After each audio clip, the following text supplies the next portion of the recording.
All right, we are recording.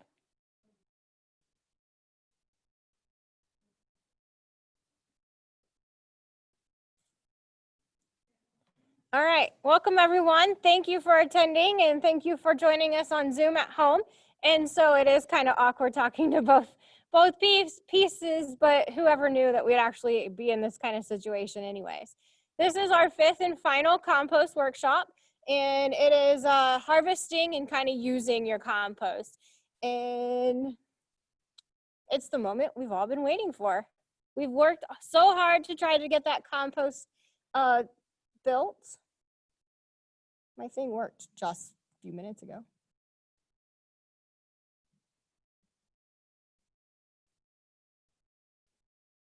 What'd I do to it, Carrie?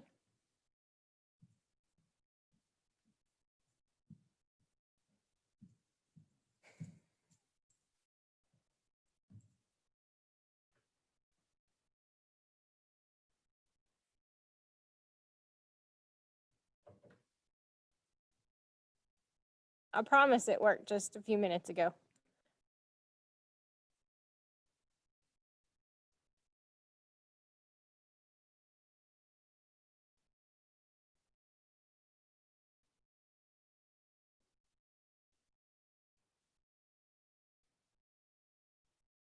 There it goes.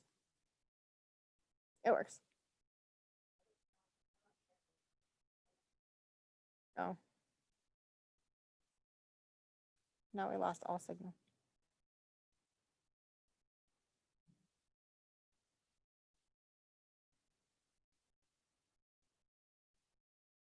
Thank goodness for Carrie.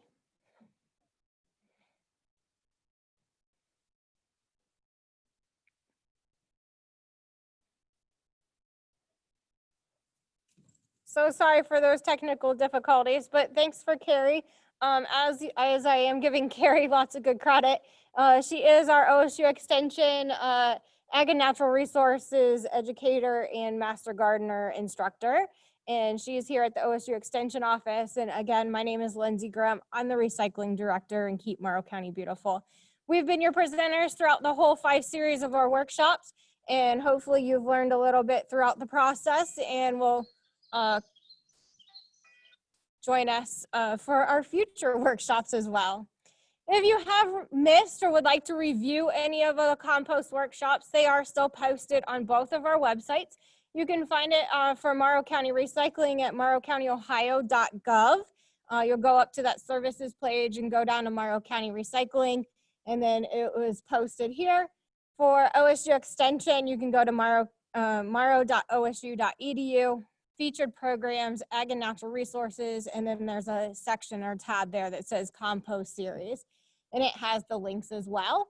Has the PowerPoint for your review, to rewatch the webinar, and also the link to the survey that helps Carrie and I continue to have funding to provide these opportunities and workshops.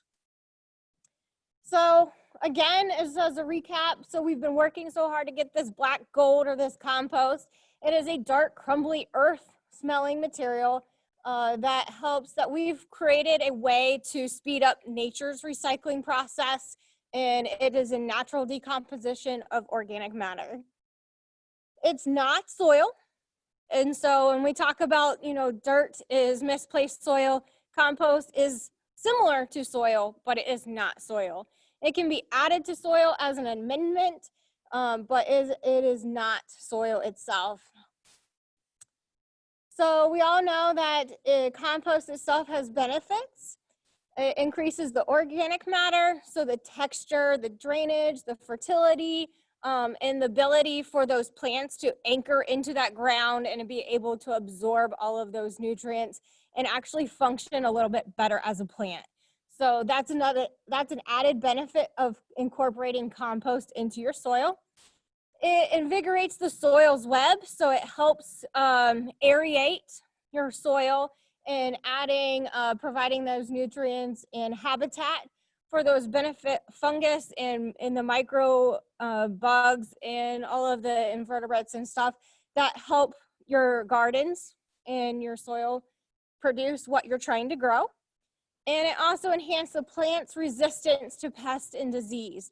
because we're adding these microbes and all of the chemistry the compost adds, and it helps make your plants a little bit more resistant than regular soil. So we're learning about harvesting. Harvesting depends really on what size or what type of compost pile or bin that you have decided to choose. And we've talked through a lot of different varieties of composting over our series: vermicomposting, an open compost pile, a compost bin styles, the tumblers, the trench, and animal manure composting. And ultimately, they all act a little bit different. If we think back through all of those, our harvesting methods are going to be a little bit different, just primarily based off of the composting method. So no matter the method, we still have to do all 6 of these things in order to make the compost. This is a little bit of review. We need heat, we need nutrient mix, we need that carbon, those greens and browns, those carbon and nitrogens. We need oxygen, we need moisture, we need those decomposers, and we need time. Those 6 things equal our compost, which is our black gold. So with composting then, and with everything in life, there is some cautions that we need to think about, and we do need to cover. So remember that compost is rich in fungus and bacteria, so making sure that you're washing your food or your produce that you're pulling off of anything that you incorporated compost. Now, most of these benefits of composting do outweigh most of these alarming concerns. However, we never thought COVID would hit either. So there's a thing called a farmer's lung. It's a pneumonia-like illness that is caused by breathing the type of bacteria or fungal spores in rotted material. So this is a fungus that loves rotted material, and a way that you can protect yourself is to do a face covering. We're all perfect at that. We've had lots of time to practice, but making sure that you do cover your face when you're digging into the compost is a way to help prevent this. I don't even know how you say that one. Periosana. It's a deep skin crevices, and so this is something that you would get in your fingernails or right behind your fingernails. And most of us have worn out gloves that are gardening gloves, right? So they get wet, they're damp, and they have holes in them. Well, those are prime ways for this bacteria that loves your skin to kind of get in there and create the sandpaper piece, and it creates and develops a bacteria that can irritate that. So washing your hands after you're playing in on your compost, which we're all going to probably do anyways, is a great way to prevent this from actually happening. Histoplasma, I don't know, mycosis. There we go. It's another respiratory infection. I obviously didn't become a doctor. So, but it's a yeast-like fungus that grows in bird droppings. And so again, that face covering is going to help you do that. And this is something that you can actually obtain outside of composting and those things. It is a natural bacteria that finds itself in bird droppings. Legionnaires disease is another respiratory type of infection. It's rather uncommon. It's found in the damp air conditions. If you remember, Mount Carmel faced this. It's another piece that likes to hide out in dry potting soil. So if you have dry potting soil that's hanging around, also this is something that you can pick up. And so a face covering will help you with that, or making sure that you're dampening any dried out material, whether that's potting soil that you have stored in a garage and you want to use for next year, or if you're storing your compost and trying to, just making sure that it's damp to try to prevent this. And then tetanus, another thing that's common around in the Midwest. It's also called lockjaw. It's a central nervous system. It kind of gets more of the face muscle spasms, which is why it's called. And it's a bacteria that is toxin that lives in the soil and manure. And what we have is an immunization, and probably most of you already have a tetanus shot, but making sure that you get that booster every 10 years. So again, these are things that the benefits of composting probably will outweigh this, because you're not going to probably go and attract these types of, you know, bacterias, but it is something to be aware of. So harvest time, back to harvest time, is it ready yet? It typically takes around 3 to 8 months to establish that good quality compost. If you're doing that lazy man compost, it could take you up to a year. But so when you're looking at it, you're finding that finished product that's dark in uniformity. It smells like rich soil. It doesn't have a stinky or odor smell. It should be crumble really nicely. It should have that damp, moist sponge feel that we've been talking about. And you can't identify any of the materials that you have tried to compost. So has it broke down all of your vegetables? Has it broke down all the leaf matter and those items that you have placed in your compost pile? If so, then it is most likely time to harvest. If it's not quite ready, you can see some of those products, give it a few more weeks and check it again. If it's pretty close, but you have some sticks and maybe some acorns or something, you know, that takes a little bit longer, it's probably that your compost can be considered as final, but you might want to run it through a screen. So a screen can be a simple homemade type thing of just a screening material and on some plywood, and you can screen it through, and that will help you to recover and also make sure that the compost final size is more of what you're looking for.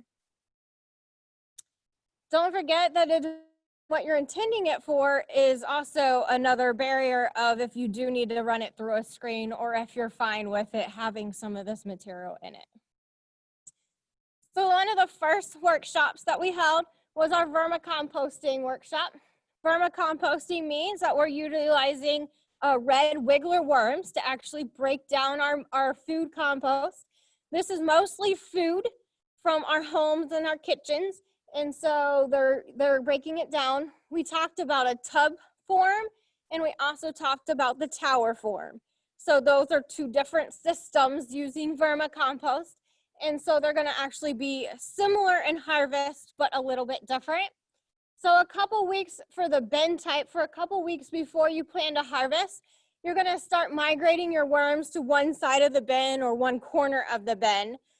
This is going to help you reduce your legwork in the future. So we're going to think smarter and not harder. We're going to open your bin, and after you get that accomplished, then you're going to open your bin and you're going to remove as much of the top material as you can. And then you're going to shine some light over top of that bin. The worms do not like light. They are very sensitive to the light, and so they're going to start migrating away from the light. You're going to shine the light on there for approximately 10 minutes or until you think that most of those have penetrated away.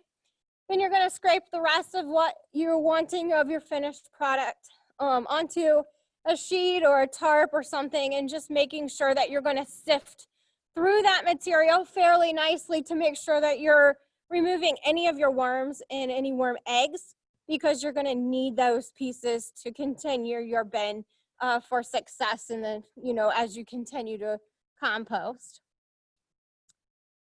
So if you use the tier composting system, it's a little bit easier to harvest because you're actually adding your material to the tray above.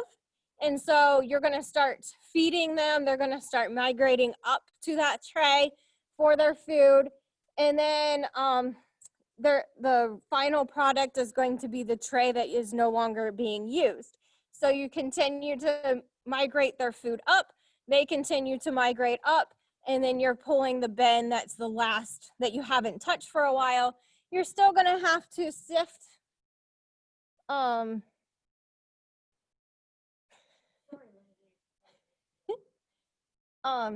you're going to still have to sift through. I lost my thingy, my pointer, clicker. Still lost it. It's gone. Nope.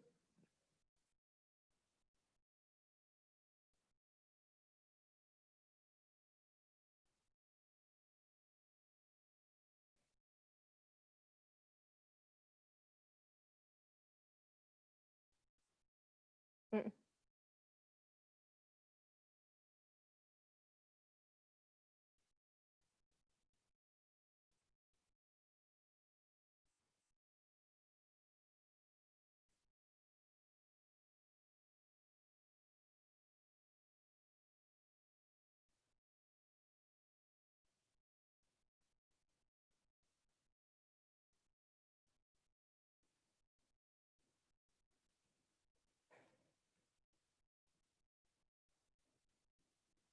That's what you get for touching it, Carrie. Well, while you're on it, why don't you see if there is any questions? There was none? Okay. It might work now. This is what it did last time.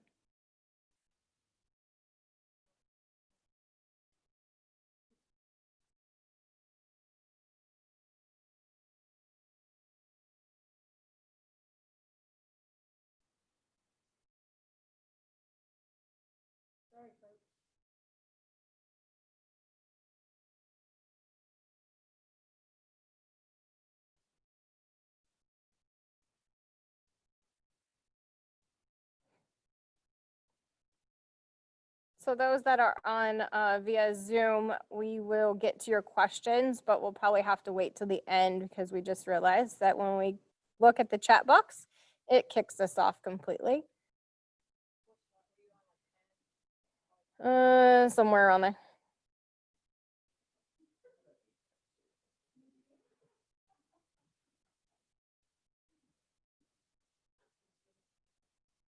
There we go.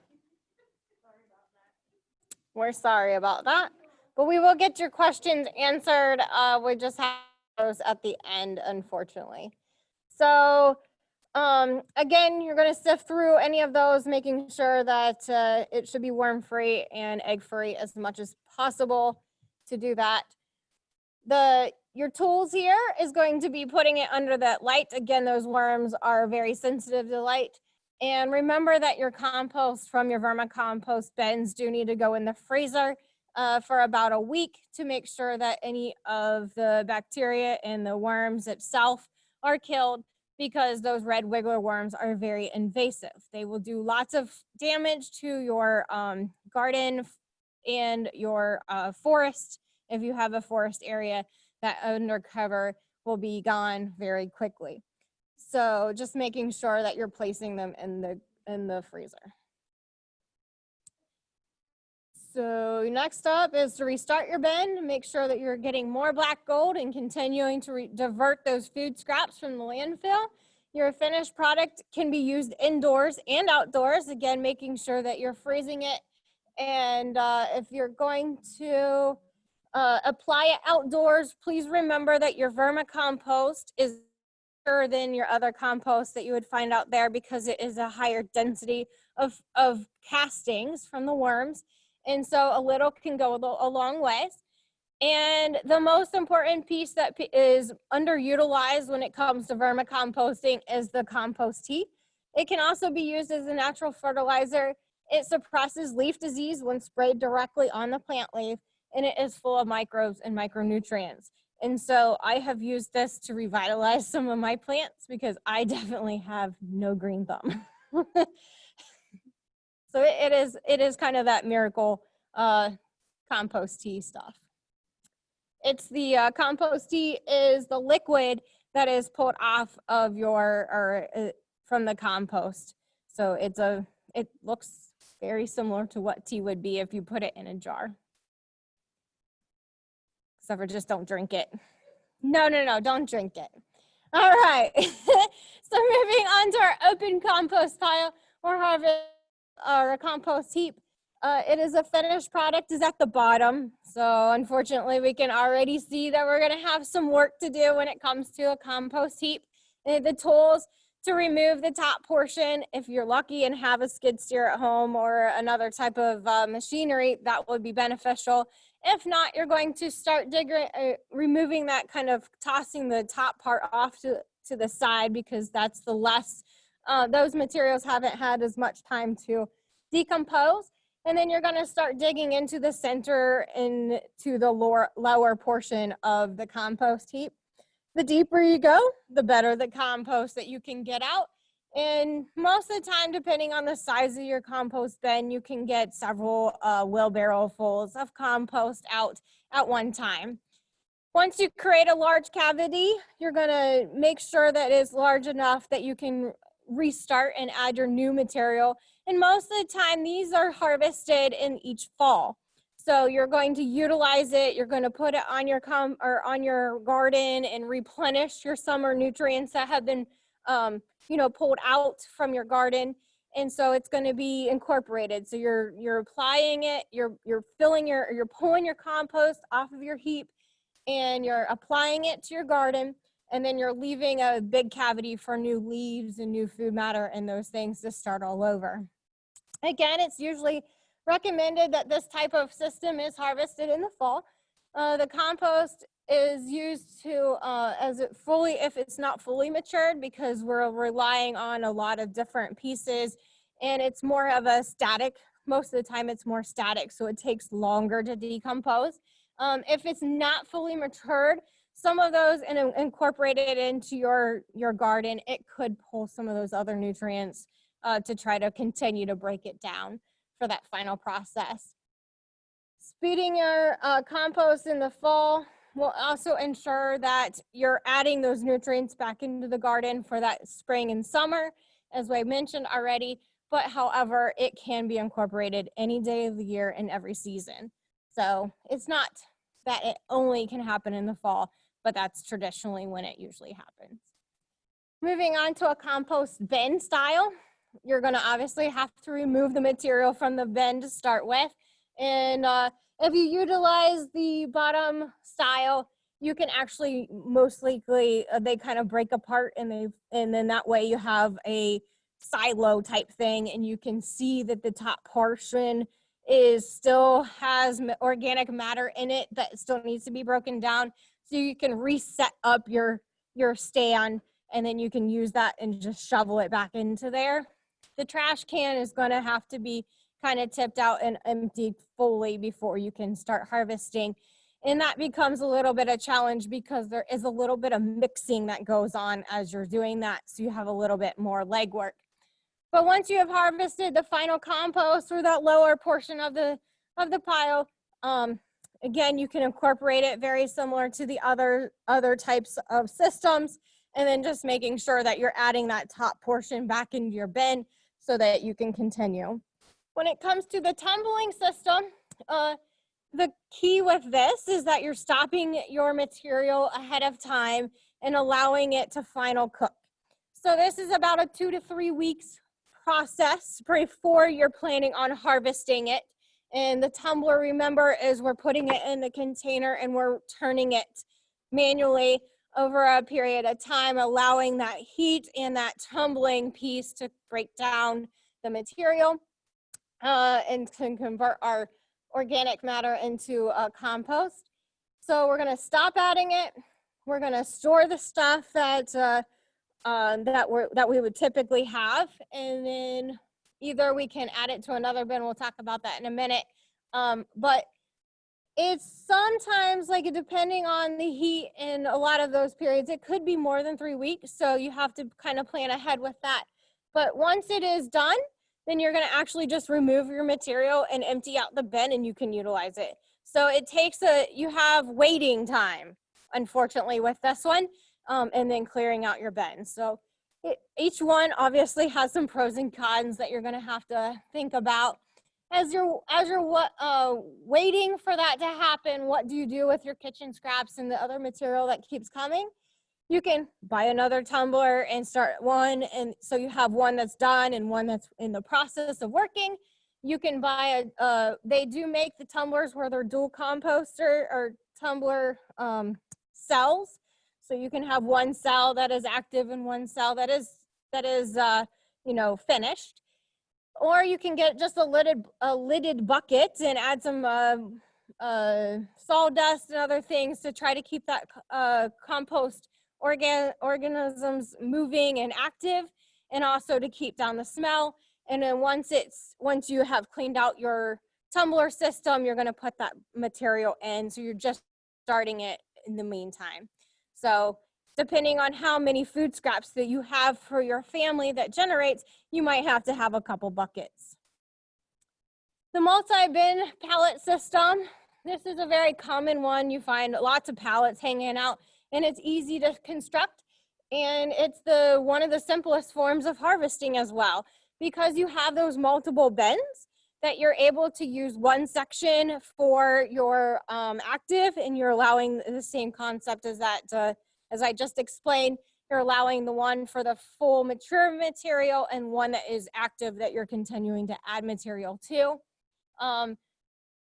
So once you have decided that it's finished, you have to let it lay and again mature for a couple weeks, and then you can just harvest that whole bin, and then you can have some time to do that because you have already an active cell going on.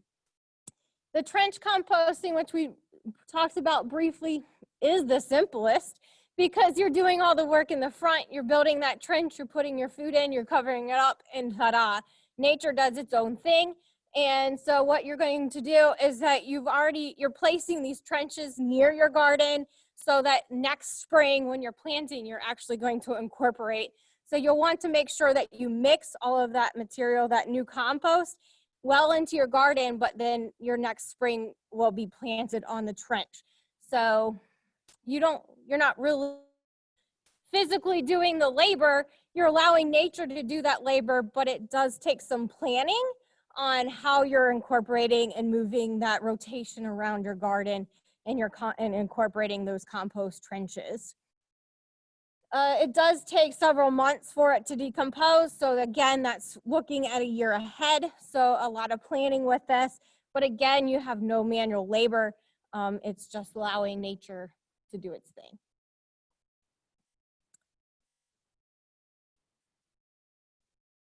When we talked about animal composting, this is another one that you're going to have to stop the material at least 2 to 3 weeks prior to the harvest. It's very similar to our compost pile or our compost heap pile, but we did talk about how the aeration system for most of the manure piles, if you do incorporate that, you will have to turn that off so that it can finalize. You're going to actually add a cover. You're trying to get your manure down to a moist, damp sponge consistency. So you're trying to reduce that moisture content. So it's covering when it's wet and allowing it to dry when it's sun shining outside. So it takes some little pieces of that because you're more out in nature and you have to think ahead and help that along. And then you're going to take the top off a little bit and start digging from the center and incorporating that into your fields, your garden or fields, just similar as what we've already done. All right, so the things that we're going to look at when we look at that, the compost, it looks clean. It looks, just like we want it. It's crumbly. It doesn't have an odor. We're going to look at that moisture. Again, so what we're going to do is you can pull out a small amount of the compost in a bucket and add the thermometer, and then you can see if it changes temperature over a period of time. This is going to help you see how stable your material is. Is it still decomposing? If it is, the temperature is going to continue to rise because it's active. If it's stable, it's going to stay the same. And so that's something that you can work on, is that temperature. You can do the smell test. You can place some of the compost in a sealed plastic bag, give it a day or two, and then open it up and see if you can smell the ammonia or other icky smells.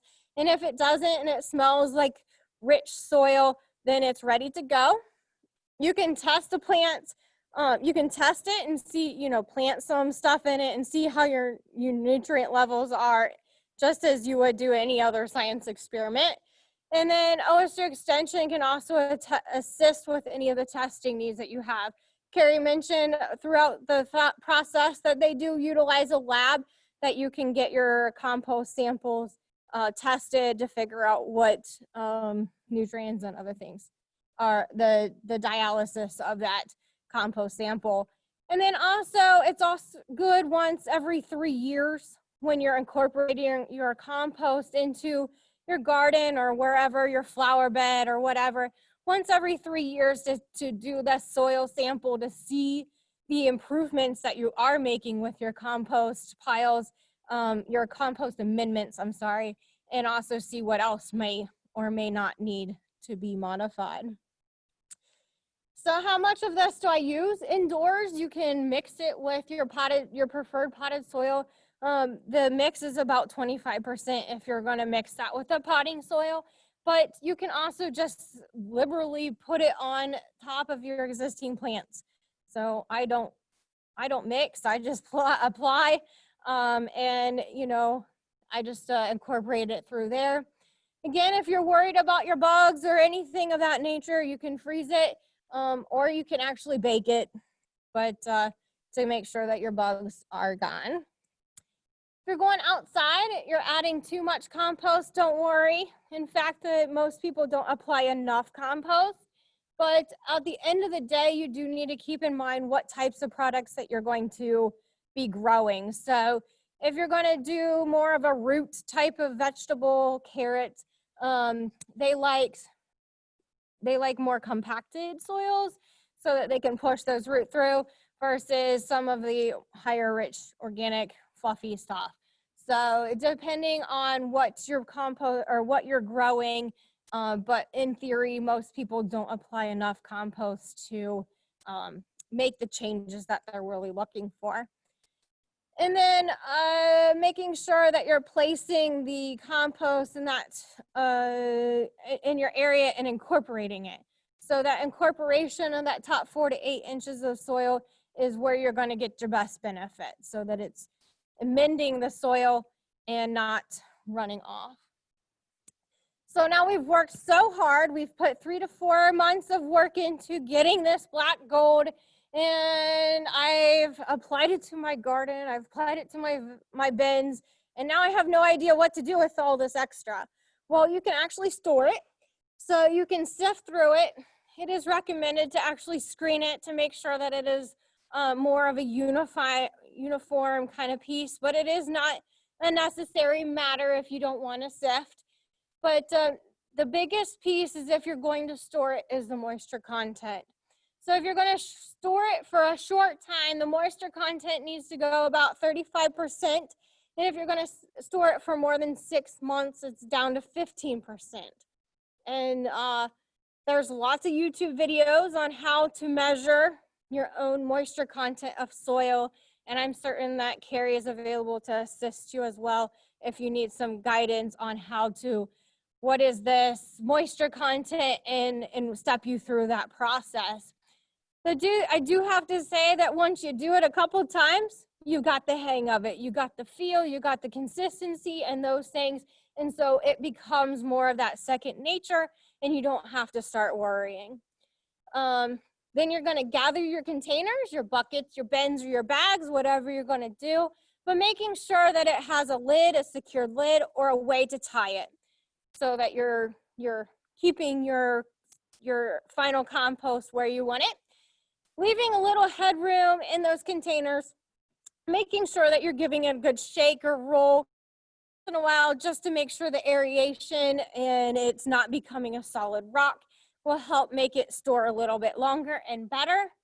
And keeping it in closed containers in a cool place, protected from the sun, so that you're not continuing to dry it out as well, is a key to being successful storing it.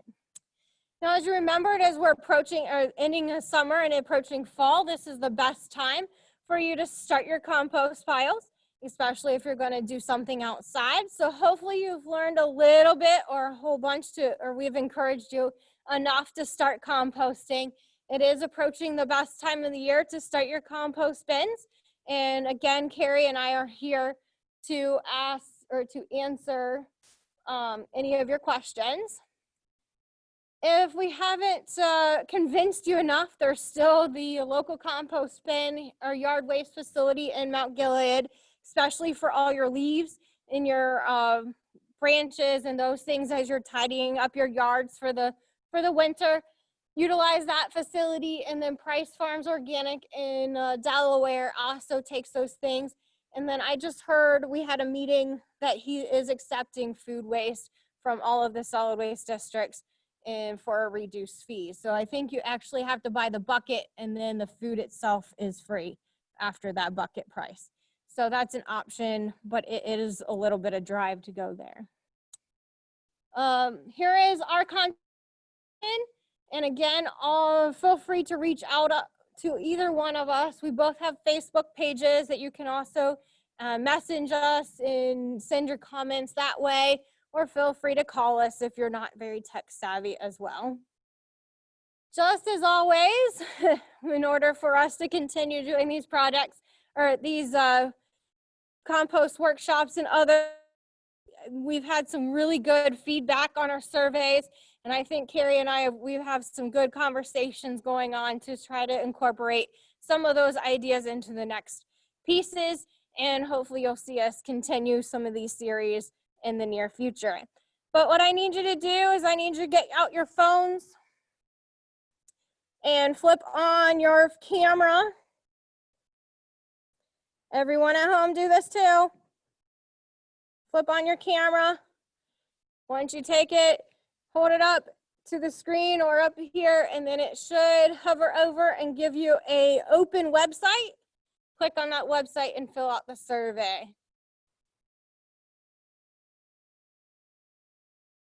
Now, if you have followed us all along and you have attended at least one of the other workshops, we'll go back. One of the other workshops, and tonight you are in the drawing for one of our bins. We have 1, 2, 3, 4, 5 bins that we're going to give away tonight.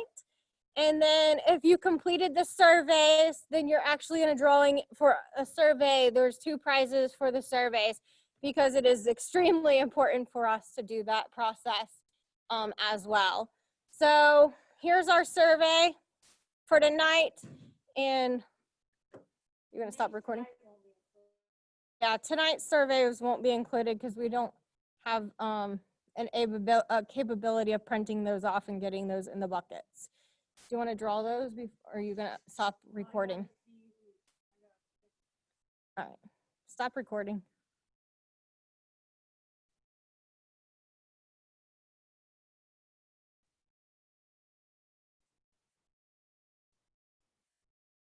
Oh, and then we have to answer questions too. Nah.